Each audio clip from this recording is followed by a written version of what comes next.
everybody, it's EK from EK Gorman Designs, and I am sneaking in today with, I think, 6 cards I use, but all using one pack of paper. I'm using the Craft O'Clock Sea Stories collection. It's a really fun collection of, I want to say 16 pieces of paper. They're double-sided, but there's 2 of each paper, so really if you do it right, you get 1 of each page. There's a lot of pages in this gorgeous teal color, but they splash in bits of browns and tans and blacks to kind of break up the whole collection into this beautiful seafaring masculine print that you really can use for both women and men and make kind of a perfect collection of paper. I love a unisex paper that leans heavy to the masculine, and today I'm additionally using the extras to cut collection. It's ephemera that you cut out. It comes in a 12 by 12 piece of paper, and there's all kinds of coordinating images. For my first card, I'm pulling out this black, the brown with a crackle of teal piece of paper and trimming it up so it's just slightly smaller than my A2 card frame and adhering it down. And I'm keeping this one real simple and pulling out the extras to cut and cutting out the sea dragon and fussy cutting it so it floats on top of that sea of black. I'm going to use a couple pieces of 3-dimensional tape on the top half of the sea dragon, but then use a flat double-sided adhesive on the bottom so that his upper body pops up and his tail is flush with the card frame. To finish this card, I figured I needed just a touch more white, so I'm pulling out the beautiful inside and out Ultimate Crafts stamp set from White Rose Crafts, that you can pick up at White Rose Crafts, and taking the Explore and Discover sentiment, and instead of just stamping it, I decided to go ahead and emboss in white so that the dragon sea of white around her makes more sense and coordinates. So you can see the sea kind of showing up with the first mark, but once you add the white super fine embossing powder, it really pops. I like how it almost has a smoky feel to it. And I really like that you can use this card for both a young man, an older man, really the girl who likes dragons. I mean, it's kind of a universal card in my opinion. No, it's not girly and feminine, but it kind of takes the cake. For my second card, I'm playing on the theme of the mandolin and the wheels. Wheels is the wrong word. I want to say steering wheel, but we all know that's not right. But, you know, the captain's wheel. Ooh. Nope, not going to come up with the word. If you can come up with the word, please feel free to leave it in the comments below, because apparently my brain is out on vacation today. I put the gorgeous piece of wood grain with the mandolin onto my card frame, letting a piece of gray cardstock underneath it float it, and then using black cardstock for my collection. Put the piece of paper with the wheels, and then fussy cut out the coordinating I'm going to go with the word captain's wheel because that's all I can come up with. Helm, it's the helm. It's the helm. And let it pop up 3-dimensionally. Wow, my brain is really broken. But I like the card. Again, I think it's got a cool masculine vibe, especially with all the wood. I wanted to add a sentiment, but I didn't want the sentiment to be the star of the show. So using a sentiment from the Indigo Skies stamp set from Kaiser Craft, I just inked the word authentic onto the bottom of the card. It needed a little something more, so I pulled out some Nouveau drops and added them in the matte vintage chocolate chip.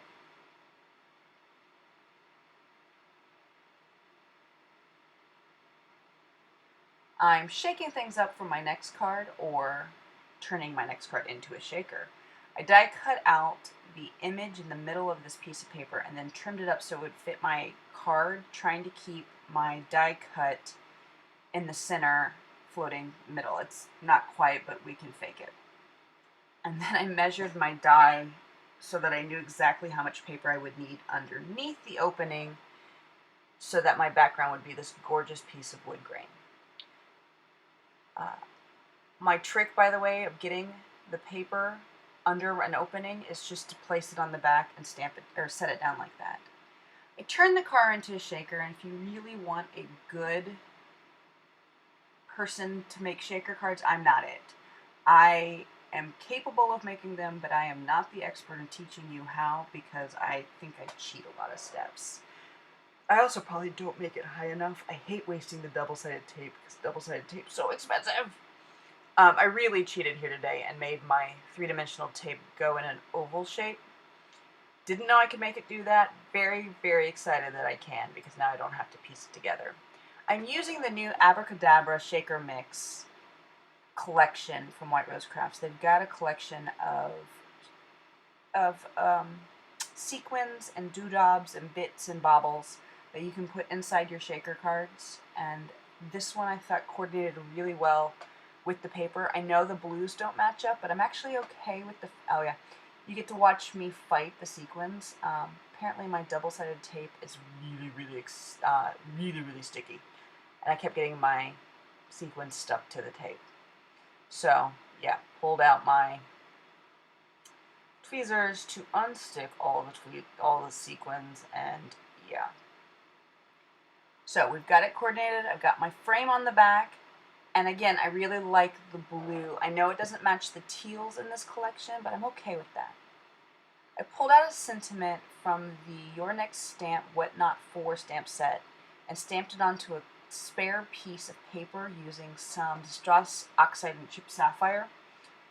And I thought the sentiment was really nice. You hold the key to my heart, like as in there was a treasure. I know there's no treasure chest in the card, but I thought the seafaring and the wood and all the beautiful imagery inside the sequins kind of made it work.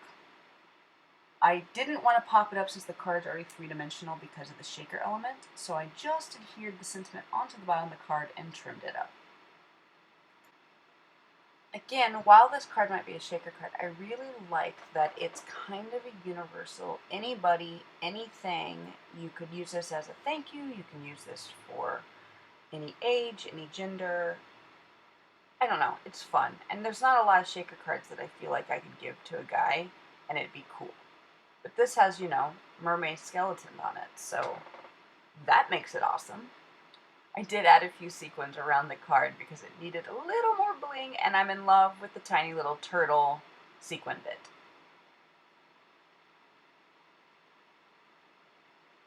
I wanted to really go with a masculine card for this one, so I pulled the die cut center from my last card out, and it's the giant ghost ship, and I grabbed a piece of the tan paper so they could coordinate with one another. And again, you know, it's got a ghost ship, it's got a mermaid skeleton pirate. Like, is that even a thing, a mermaid skeleton pirate? Well, it's a thing now, apparently. And added it to the card. I also hand trimmed out one of the swords from the extras cut sheet. And I wanted the sword to float off the ship as if it was attacking. So I used a little bit of three-dimensional tape on the front half of the sword and flat tape on the back of the sword so it could come off of my three-dimensional lift. I don't know if the sword worked. The card probably could have gone without the sword, but it did need a sentiment, and I found a fun one from the Live, Laugh, Love Scrapberry stamp set. I think it's funny. It says Live, Laugh, Love, and it's got a bunch of dead images on it. So, or I'm sorry, Life is Good. It says Life is Good, which again I think is funny because it's got a bunch of dead images on it. Maybe that's just my sense of humor, but my husband thought it was funny too, and since I intended the card for men, hopefully he's not alone. Now I've got all these scraps that I've used, and I wanted to, the whole point of my card making today was to show what you could do with the scraps when you're using a paper pack. So I pulled out a piece of brown cardstock from my collection and just added a whole bunch of adhesive to it, and then just started adding strips of the paper I used today onto the card in a diagonal fashion, butting them up perfectly to each other. I know I didn't have quite enough strips because I had a lot of large chunks left over. So I'm trimming up some extra small pieces, and I'm just like a puzzle fitting them together, trying to keep two papers from the same piece away from each other. And it was actually surprisingly hard because I couldn't remember. Some of the backsides I didn't use, and it was a fun game of can I use this? And so many pieces have that gorgeous teal that I had to really think. But in the end, I ended up with a cool arrangement of colored paper, I think cool arrangement of colored paper, on top of one another. Now, what do you do with a piece of paper like this? Well, you pull out any die and die cut it, because then it really looks like it was meant to go together. I die cut 3 different stars, and then trimmed up my scrap page so that all that was left was the assembled paper, and thought maybe I could get away using that one as well on a card. Turns out I could. So, using some liquid adhesive because of all the weird angles, I adhered this weird crop paper onto a card frame. Right now I know it doesn't look like much, but we get there in the end. I set that one aside to let it, oh no I didn't. I added the teeny tiny little star in the middle because it was cute. For the big star and the medium-sized star, again I pulled out some liquid adhesive and put it onto the card frame and just let it float. And I will tell you, there's a very honest moment here where I'm thinking, this isn't going to work at all. But I pulled out the ground espresso distress oxide and really distressed the edges with it. Pulled out a sentiment from Indigo Skies stamp set, and again with that same ground espresso inked on the sentiment of You Are Amazing. Added a few caramel cream nouveau drops.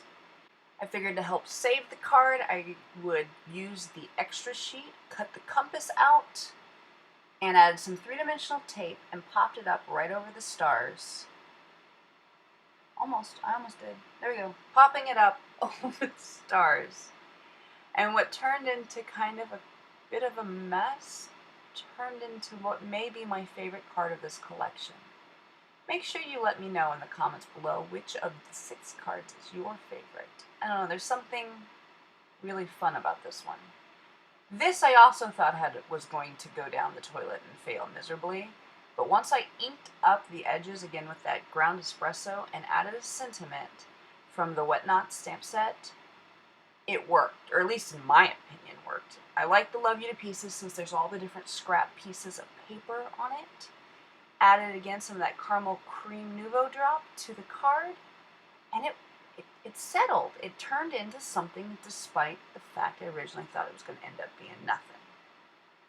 Like I said, let me know which of these cards is your favorite in the bottom below. And make sure you pop over to White Rose Crafts and check out all their different collections of paper from Craft to Clock. They have a huge selection, and you don't want to miss out on this unique and fun paper. Until next time, happy crafting.